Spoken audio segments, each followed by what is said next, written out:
Hi hello నమస్తే. నా పేరు పద్మజ. మనం ninth class Andhra Pradesh ninth class Hindi subject గద్య భాగంలో లెసన్స్ చదువుకుంటున్నాం. అందులో గద్య భాగంలో లాస్ట్ లెసన్ ఉండిపోయింది, శుక్ర తారేకే సమాన్. శుక్ర తారే, శుక్ర నక్షత్రం, తారే అంటే శుక్ర నక్షత్రం లాంటి మనిషి అని అర్థం. ఈ లెసన్కి లేఖక్ స్వామి ఆనంద్. ముందు అతను ఏం చెప్తున్నారో ఏంటో, అతని పరిచయం ఏంటో చూద్దాం. स्वामी आनंद का परिचय। जन्म गुजरात के कठियावाड़ा जिले के किमड़ी गांव में सन 1887 में हुआ है. గుజరాత్లోని కఠియావాడ అనే జిల్లాలోని కిమిడి అనే ఊర్లోని 1887లో అతను పుట్టారనమాట. ఇంకా అసలీ నామ్ ఇతని పేరు ఏంటంటే హిమ్మత్ లాల్. जब स्वामी 10 साल के थे, कुछ साधुओं ने अपने साथ हिमालय की ओर ले गए और इनका नाम స్వామి ఆనంద్ రఖా है. ఇతను 10 సంవత్సరాల వయసులో ఉన్నప్పుడు కొంతమంది సాధువులు అతనితోటి హిమాలయాన్ని తీసుకుని వెళ్ళిపోయి అక్కడ ఇతని పేరుని నామకరణం చేసి స్వామి ఆనంద్ అని పెట్టారనమాట. स्वामी आनंद 1907 में स्वामी आनंद स्वतंत्रता आंदोलन से जुड़ गए हैं. ఇండియాని ఇండిపెండెంట్ చేయడం గురించి ఆ ఆందోళన అప్పుడు 1907లోని మనకి స్వతంత్రం రాలేదు కదా. ఆ కార్యక్రమంలో ఇతను జాయిన్ అయిపోయారు అనమాట. అఖబార్ महाराष्ट्र से कुछ समय तक तरुण हिंद अखबार निकाला है. మహారాష్ట్ర నుంచి తరుణ్ హింద్ అనే న్యూస్ పేపర్ ఇతను ఓపెన్ చేశారు. फिर बाल गंगाधर तिलक के केसरी अखबार से जुड़े. తర్వాత కేసరి న్యూస్ పేపర్తో ఇతను కలిశారనమాట. नेक्स्ट 1917 में गांधी जी के सत्संग में आने के बाद उनके निर्देशन में नवजीवन और यंग इंडिया की प्रसार व्यवस्था संभाली. తర్వాత ఇతను గాంధీజీతో కలిసి నవజీవన్ యంగ్ इंडिया అనే వ్యవస్థలోని జాయిన్ అయిపోయారు అన్నమాట. इसी समय गांधी जी और उनके निजी सहयोगी महादेव भाई देसाई और बाद में प्यारे लाल जी को निकट से जानने का अवसर मिला. అతనితో కలిసి పనిచేసినప్పుడే అతను సెక్రటరీ, గాంధీజీ సెక్రటరీ మహాదేవ్ భాయ్ దేశాయ్ గురించి, ప్యారేలాల్ జీ గురించి ఇతనికి బాగా వాళ్ళ గురించి తెలుసుకున్నారన్నమాట.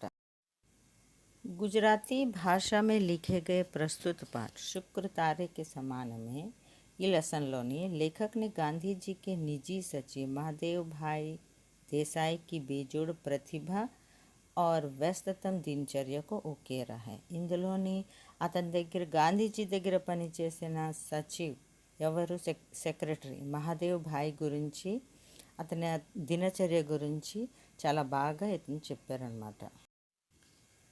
లేఖక్ మహాదేవ్ భాయ్కి అంటే గాంధీ దగ్గర చేసే మహాదేవ్ భాయ్ గురించి सरलता, सज्जनता, निष्ठा, संपूर्ण लगन और निरभिमान को लेखक ने पूरी ईमानदारी से शब्दों में पिरोया है. అంటే అతని సరళత, సజ్జనత, నిష్ఠ, పని మీద ఉన్న శ్రద్ధ ఇవన్నిటి గురించి ఎంతో బాగా లేఖకు వర్ణించారనమాట. అది చూద్దాం.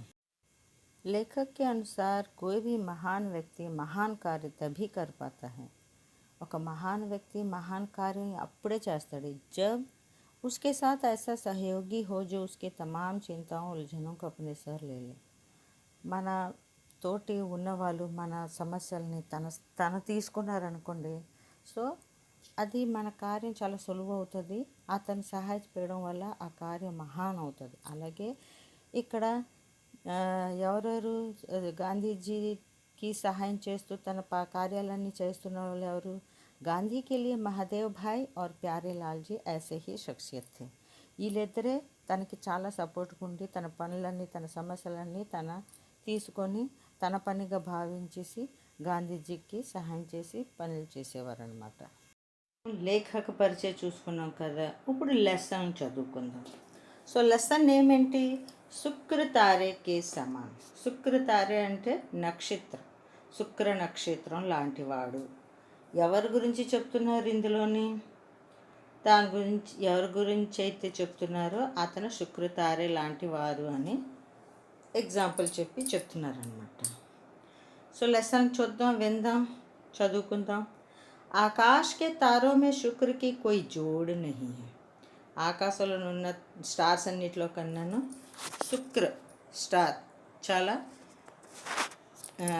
అంటే చాలా పెద్దది, షైనింగ్ అని చెప్తున్నాను అనమాట. శుక్ర చంద్ర కా సాథీ మానా గయా హై. ఆ శుక్ర తార, శుక్ర నక్షత్రం చంద్రుడికి ఎప్పుడు తోడుగా ఉంటుందట. उसकी आभा प्रभा का वर्णन करने में संसार के कवि थके नहीं हैं. దాని వెలుగు ప్రకాశం గురించి వివరించడానికి సంసారంలో ఉన్న కవులు కూడాను అలసిపోయేవారు కాదు. అంటే అంత గొప్పది ఆ శుక్రతార. फिर भी नक्षत्र मंडल में कल की रूप इस तेजस्वी तारे को दुनिया या तो ऐन शाम के समय बड़े सवेरे घंटे 2 घंटे से अधिक देख नहीं पाते थे. సో నక్షత్ర మండలాలని దీని తేజస్సుని చూడాలి అంటే సాయంత్రం టైంలోని లేదా తెల్లవారుజామున 1 గంట 2 గంటలే కనిపిస్తుందట. इसी तरह भाई महादेव जी आधुनिक भारत की स्वतंत्रता के उषा काल में अपनी वैसे ही आभा से हमारे आकाश को जगमगाकर देश और दुनिया को मुग्ध करके शुक्र तारे की तरह की अचानक अस्त हो गए हैं. సో శుక్ర తారే లాంక ఎవరు? మహాదేవ్జీ. ఆ మహాదేవి మన ఆధునిక భారతదేశంలోని స్వతంత్రత గురించి ఎంతో పాటలు పడి చాలా మంచి వెలుగులో వచ్చి ఆకాశం అంతాకి వెలిగించిన ఈ శుక్రతారలాగా వెలిగించేసి దేశ విదేశాలు ఆశ్చర్యపడేటట్టు పనిచేసి లాస్ట్కి శుక్రతార అంతమైనట్టు ఇతను కూడా సడన్గా అంతమైపోయారు అని చెప్తున్నారు అన్నమాట. सेवा धर्म का पालन करने के लिए इस धरती पर जन्मे स्वर्गीय महादेव देसाई गांधी जी के मंत्री थे. ఈ స్వర్గీయ మహాదేవ్ దేశాయి గాంధీజీకి మంత్రి थे. అతని దగ్గర ఉండేవారు అన్నమాట మంత్రిగాను. So secretary अनమాట. मित्रों के बीच विनोद में अपने को गांधी जी का हम्माल कहने और कभी कभी अपना परिचय उनके पीर, बावर्ची, बिश्ती, खर के रूप में देने में वे गौरव का अनुभव किया करते थे. సో మిత్రం కే బీచ్ ఫ్రెండ్స్ దగ్గర ఉండి ఆడుతూ పాడుతూ వినోదం చేస్తూ గాంధీజీ కా హమ్మాల్ కహనే మే, హమ్మాల్ అంటే బోజ్ ఉఠానే వాళ్ళ, కూలీలాగా. సో గాంధీకి నేను కూలీ అని చెప్పుకునేవాడు. కభీ కభీ అపనా పరిచయ్, పీర్ అనేవాడు. పీర్ అంటే మహాత్మా. బావర్చి అనుకునేవాడు. బావర్చి అంటే రసోయి, అదే ఖానా బనానే వాళ్ళ, వంటోడు. బిష్తి, బిష్తి అంటే వ్యక్తి అన్నమాట. అంటే అన్నీ నీళ్ళుతో పట్టుకొని ఇటు అటు మోస్తూ ఉంటారు కదా, వాళ్ళని అంటారు బిష్తి అని. ఖర్, ఖర్ అంటే గాడిద అనమాట. కే రూప్ మే దేనే మే వే గౌరవ్ కా అనుభవ్ కియా కర్తే. ఈ పేర్లన్నీ అతను పెట్టుకొని ఈ పేర్లు ఎవరైనా అంటే అతను చాలా గౌరవంగా అనుకునేవాడు. సో గాంధీ కే లియే వే పుత్ర సే భీ అధిక్ థే. కానీ ఇతను ఇలాగ అనుకునేవాడు, కానీ గాంధీకి అతని కొడుకు కన్నా ఎక్కువ ఇతను.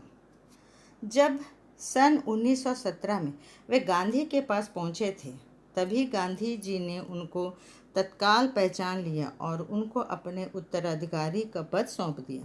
ఎప్పుడైతే ఇతను 1917లోని గాంధీ దగ్గరికి వెళ్ళారో వెంటనే గాంధీజీ ఇతను చాలా కష్టపడి చేసేవాడు, మంచి వ్యక్తి అని తెలుసుకుని అతను ఉత్తరాధికారిగా ఇతనికి అప్పచెప్పారనమాట.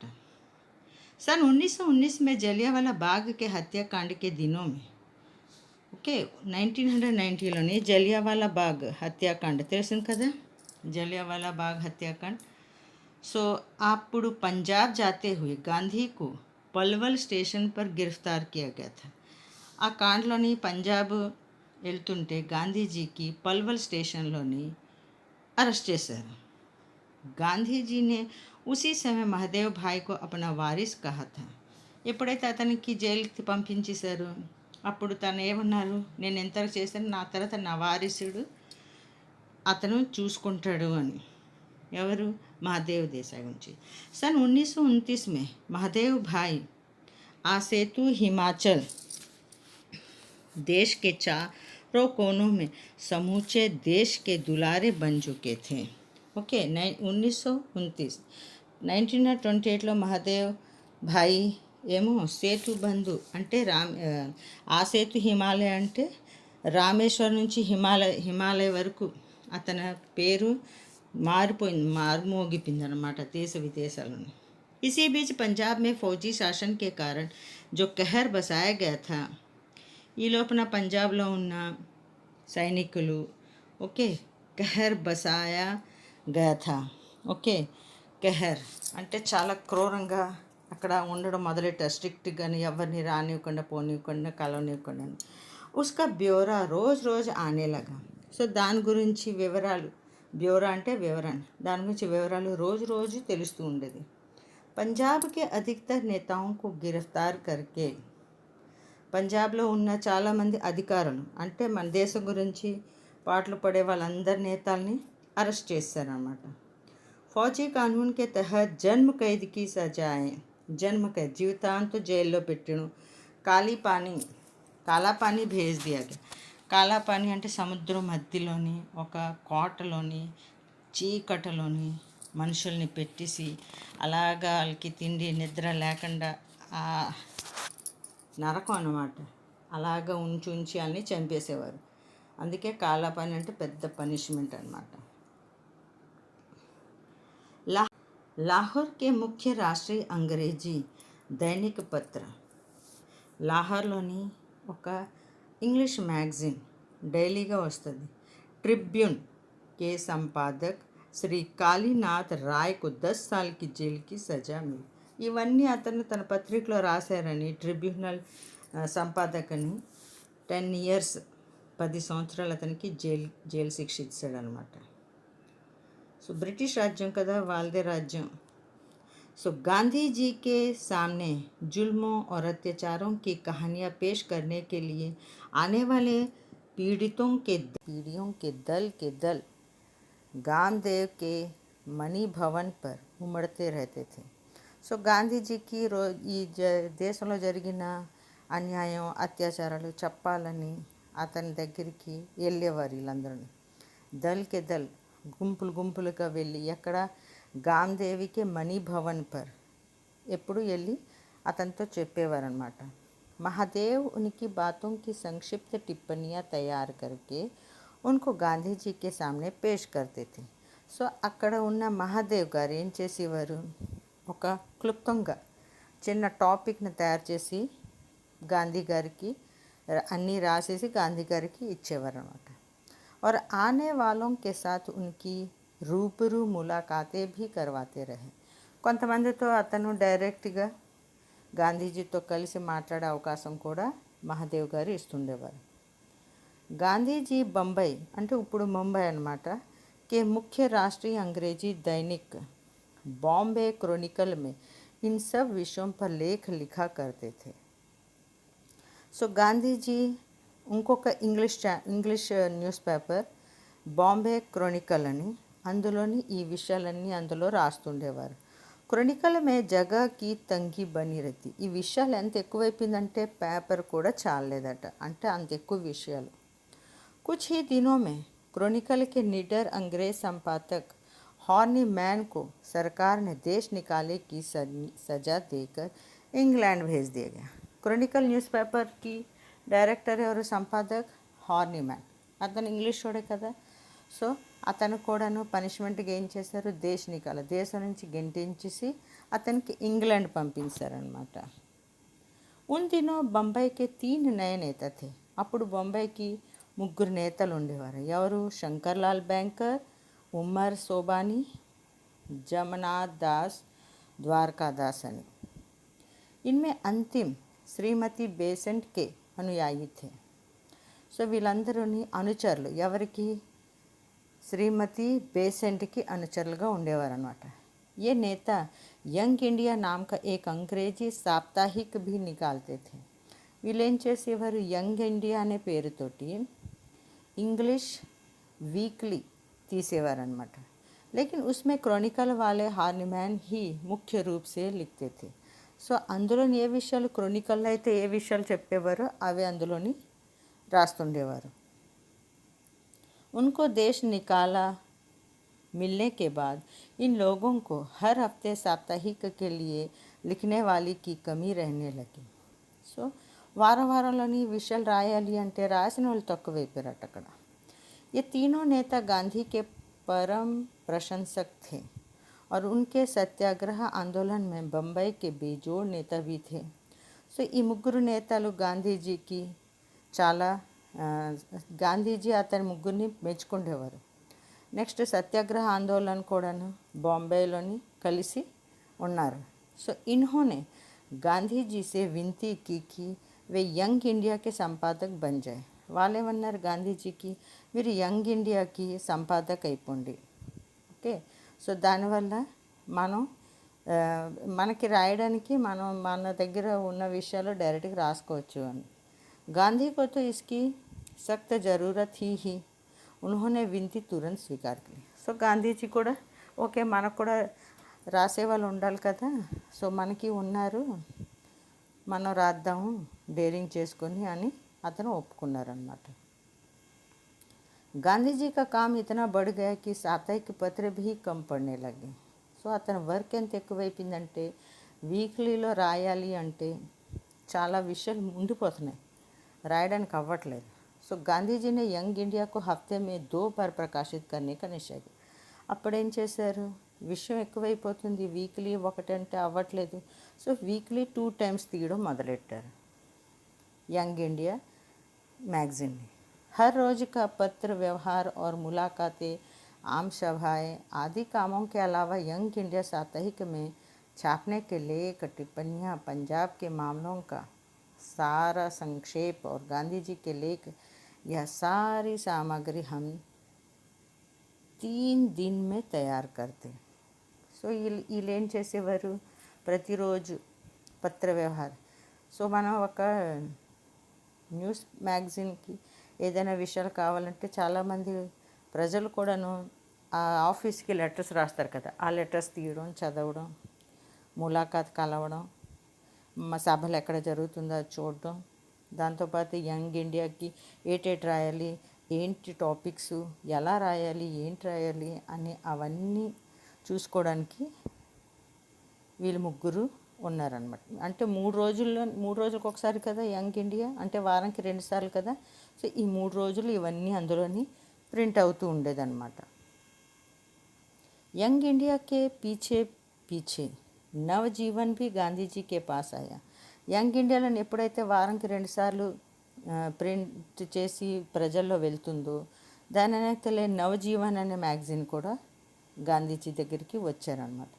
दोनों साप्ताहिक अहमदाबाद से निकलने लगे.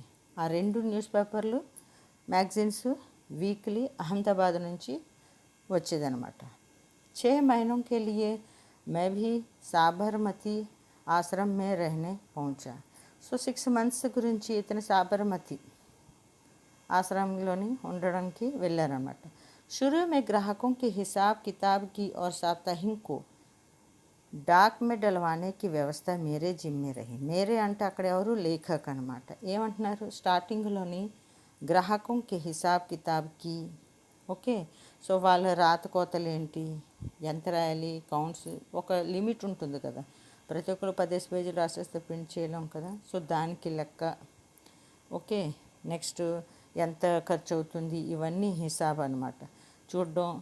వీక్లీలోని డాక్ మెడల్ వానికి వ్యవస్థ, సో పోస్ట్లోని వేయడం, ఇవన్నీ రెస్పాన్సిబిలిటీ అంతా ఈ లేఖకదనమాట स्वामी आनंद. लेकिन कुछ ही दिनों के बाद संपादन सहित दोनों साप्ताहिकों की और छापा खाने की सारी व्यवस्था मेरे जिम्मे आ गई. కొన్ని రోజుల తర్వాత ఆ 2 పేపర్లకి సంబంధించినవన్నీ ఇతని మీద పడిపోయింది, ఏటి ప్రింట్ చేయాలి ఏటి అని. गांधी और महादेव का सारा समय देश भ्रमण में बीतने लगा. ముందు గాంధీజీ ఇంకా మహాదేవ్ చేసేవారు, కానీ ఇప్పుడు వాళ్ళిద్దరిని మన భారతదేశం స్వతంత్రం గురించి, దేశ ఆందోళన గురించి, దేశాల్లోని తిరగడం మొదలెట్టడం వల్ల ఇవన్నీ కార్యక్రమాలు, రాతల గురించి ఈ మ్యాగజైన్లో ఏటేటి ప్రింట్ అవ్వాలి, ఎలా అవ్వాలి, అవన్నీ ఇతను చూసుకుండేవారు. ఎవరు, స్వామి ఆనంద్, లేఖక్ అనమాట. ये जहाँ भी होते वहाँ से कामों और कार्यक्रमों की भारी भीड़ के बीच भी समय निकाल कर लेख लिखते और भेजते. అంత జనాల్లో కూడాను మహాదేవ్ గారు ఏం చేసేవారంటే అక్కడ ఏటేటి జరిగిందో సమస్యలన్నీ చూసేసి రాసేసి పంపించేవారు मैगज़ीन गुरिंची। सब प्रांतों के उग्र और उदार देशभक्ति क्रांतिकारी देश विदेश के धुरंधर लोग संवाददाता आदि गांधी जी को पत्र लिखते और गांधी जी यंग इंडिया के कॉलमों में उनकी चर्चा किया करते थे। దేశ విదేశాల నుంచి ఉగ్ర అంటే ఈ క్రాంతికారులు, క్రాంతికారు అంటే బయట వాళ్ళు కాదు, దేశం గురించే వాళ్ళు పాటలు పడేవారు. అక్కడ బ్రిటిష్ వాళ్ళకి దొరకకుండా ఉండేవారు. ఇప్పుడు గాంధీజీ వాళ్ళు ఎదురుగా ఉండి ఏం చేస్తావా, కొడతావా, చంపుతావా అనేటట్టు ఎదురుగా వీలు ఉండేవారు. క్రాంతికారులు ఎదురుగా లేకుండా చేసేవారు.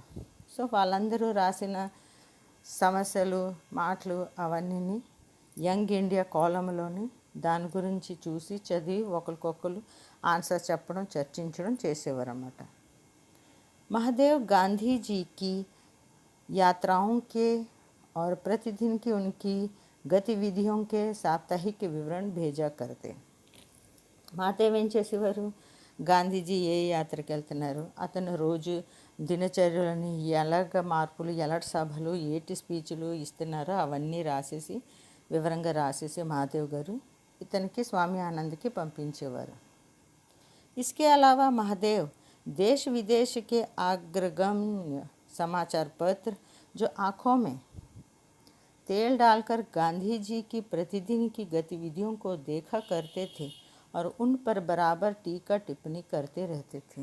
దీంతో పాటు మహాదేవ్ ఏం చేశారు, దేశ విదేశాల్లోనే జరిగిన న్యూస్లు కూడాను అతను చూసి స్పందించి గాంధీజీతో వాళ్ళు కూడా కలిసి ఏం మాట్లాడారో వాళ్ళ గతివిధులు చూసేసి అవన్నీ వివరాలు రాసి పంపించేవారు. पर बराबर टीका टिप्पणी करते रहते थे. उनको आड़े हाथों लेने वाले लेख भी समय समय पर लिखा करते थे. उनको ఆడే హాతం లేనా అంటే ఇది ఒక ముహావరా, ఖరీ ఖోటి సునానా. ఒకవేళ గాంధీజీ ద్వారా అతను ఏమైనా మాట విన్నా కూడా అవి కూడా అతను రాసి పంపించేవారు అన్నమాట. కాలం భర్పూర్ చౌక్సాయి, మంచి కాలంలో భర్పూర్ చౌక్సాయి, ఆశ్చర్యజనకంగా ఊంచేసే ఊంచే, అన్నిటికన్నా హై లెవెల్లో ఉన్న బ్రిటిష్ న్యూస్ పేపర్లోని లాగా అప్నాకర్ వాళ్ళు ఎలాగైతే ప్రచారం చేస్తారో అలాగా.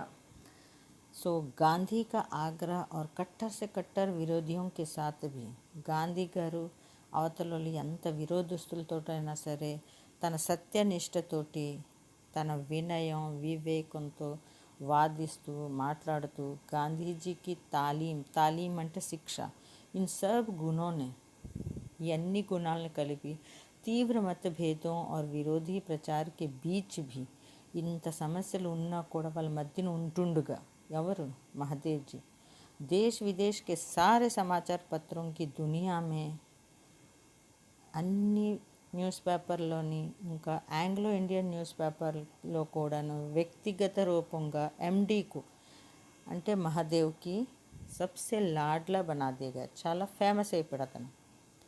గాంధీజీ కే పాస్ ఆనేకే పహలే, గాంధీ దగ్గరికి రాకముందు अपनी विद्यार्थी अवस्था में महादेव ने सरकार के अनुवाद विभाग में नौकरी की थी. సో గాంధీజీ దగ్గర చేరకముందు అతను ఎక్కడంటే గవర్నమెంట్, అదే బ్రిటిష్ గవర్నమెంట్లోని ట్రాన్స్లేట్ డిపార్ట్మెంట్లోని జాబ్ చేస్తుండేవారు. నరహరి భాయ్ ఉనికి జిగిరి దోస్తే, నరహరి భాయ్ అనే వ్యక్తి ఇతనికి క్లోజ్ ఫ్రెండ్గా ఉండేవాడు. దోనో ఏక్ సాత్ వకాలత్ పడే थे. వకాలత్ అంటే లా చదవడం అనమాట. दोनों ने अहमदाबाद में वकालत भी साथ साथ ही शुरू की थी. ఇద్దరు అహ్మదాబాద్లోని లా ప్రాక్టీస్ కలిసి ఒకేసారి స్టార్ట్ చేశారు. इस पेशे में आमतौर पर स्याह को सफ़ेद और सफ़ेद को स्याह करना होता है. లాయర్ ఉద్యోగం ఏంటి, ఇక్కడిది అక్కడ, అక్కడిది ఇటు, తెలుపుకి నలుపు, నలుపుకి తెలుపు అని వాదించడమే వాళ్ళ పని. సో సాహిత్య और संसार के साथ इसका कोई संबंध ही नहीं रहता था. నిజాలకి దాని వాళ్ళు చెప్పే వాదనలకి అసలు కనెక్షనే ఉండదన్నమాట. లేకిన్ ఇన్ దోనో నే తో ఉసీ సమయ సే ట్యాగోర్, వీళ్ళిద్దరూ అదే టైంలో ఏం చేశారు, ట్యాగోర్ శరత్ చంద్ర ఆదికి సాహిత్యకు ఉలట్నా పులట్నా షురూ కర్ దియా. వాళ్ళు రాసిన సాహిత్యాల్ని చదవడం మొదలెట్టారు వీళ్ళు. चित्रांगदा कच्छ देवयानी की कथा पर टैगोर द्वारा रचित चित्रांगदा अने कच्छ देवनी अने स्टोरी टैगोर द्वारा राशाరు. ఆ బుక్ పేరేంటి, విదాయిక అభిషాక్. అది नाटकम. नेक्स्ट शरद बाबू की कहानी. आदि अनुवाद उस समय की उनकी साहित्यिक गतिविधियों की देन है. సో ఆ స్టోరీని వీళ్ళు ట్రాన్స్లేట్ చేయడం మొదలెట్టారనమాట. సో ఈరోజుకి ఎంతవరకు చదువుకుందో మళ్ళీ మనం నెక్స్ట్ వీడియోలో కలుద్దాం. అంతవరకు సెలవు. బై.